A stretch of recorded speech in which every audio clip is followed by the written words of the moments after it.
Hey guys, welcome back. Are you seeing what I'm seeing? Finally, an arch-shaped cabinet. I have been looking for one for a while. Let's give this one a makeover.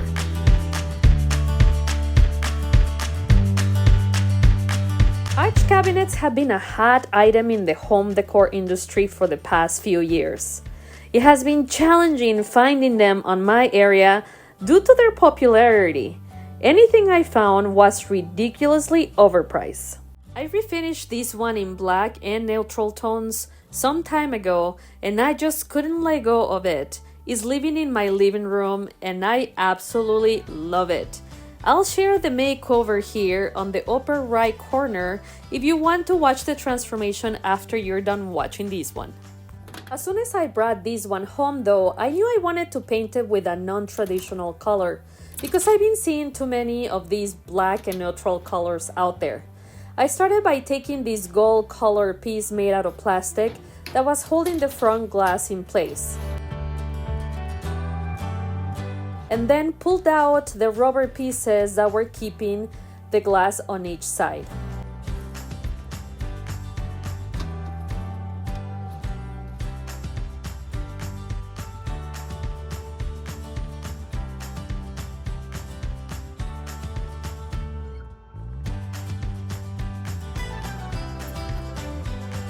The backing was held by a few screws on the top.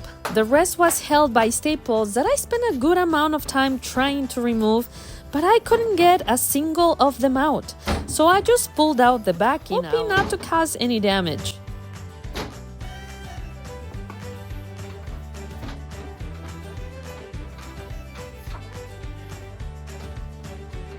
Once the upper part was detached, I placed the mirror to the side and finished removing the rest of it.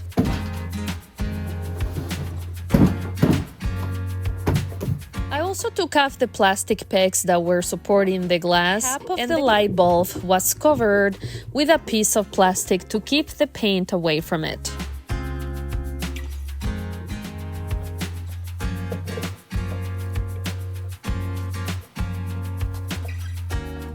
The cabinet got a quick wipe down using a Dawn dish soap and water mix, and shortly after I started sanding using a 120 grit with my Surfprep orbital sander. This almost guarantees that the primer will adhere.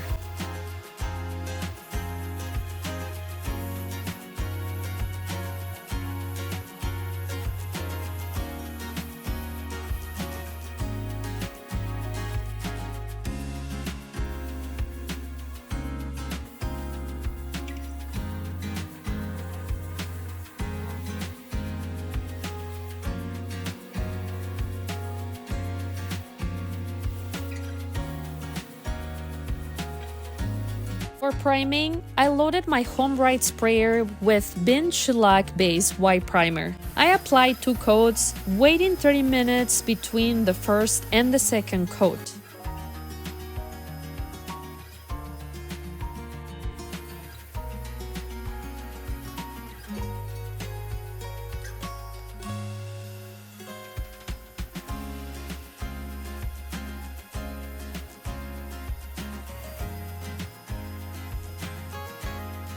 I really want to keep the front of this cabinet open, and I don't want anybody to think that at some point there was glass there. But unfortunately, after priming it, you could really see that groove where the glass was sitting on. I'm gonna try to get rid of it by applying some Bondo to it. Bondo is a putty that is known for its exceptional strength and adhesion. It comes in a 2-part formula, and it dries super quick. Initially, I tried piping the Bondo using a plastic bag, thinking it would be less messy this way, but this attempt failed completely because my Bondo dried before I could get to the whole groove. I tried doing it again this way, and it kept drying on me. Shoot. No. So I ended up throwing away the idea of using the plastic bag to apply it, and instead I used some wood sticks. Yeah, it was a little more messy this way and more sanding is gonna be required, but it is what it is.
The bando repairs dried after 30 minutes, which meant I could sand them.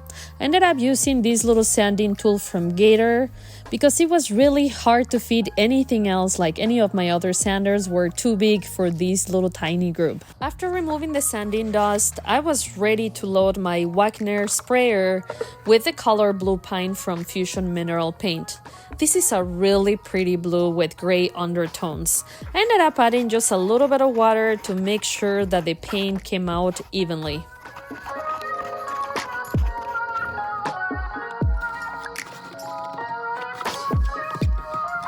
If you want a beautiful finish, regardless if you're gonna be spraying or brushing the paint, I highly recommend mixing the paint really well and also filtering it to make sure that if there are any lumps, clumps, contaminants, that they stay away from the paint that you're gonna be applying.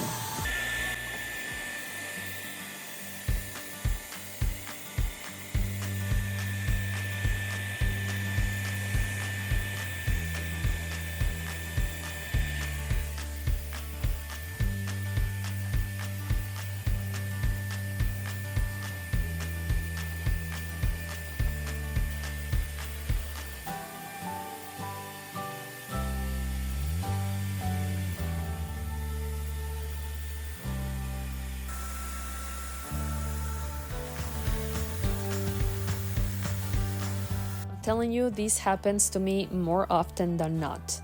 As the paint color dried, it was just too dark for my eyes.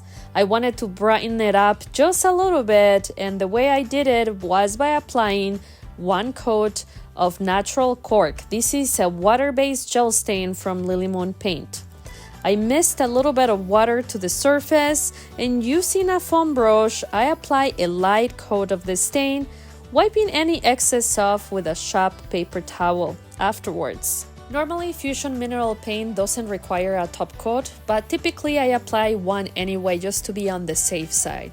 However, this white water-based gel stain has a top coat built in, and for that reason, I won't be applying a clear polyurethane this time. The white stain sits on the wood grain. It's almost like a ceruse finish. Now that the cabinet is an open concept, I don't expect people using the side drawer to open and close to get stuff in and out. That's why I decided to prime and paint over the hinges, which normally I don't do. But then after a little bit of thought, I decided that I did want those to stand out. So I apply a little bit of the rough and buff wax metallic finish in the color Antique Gold.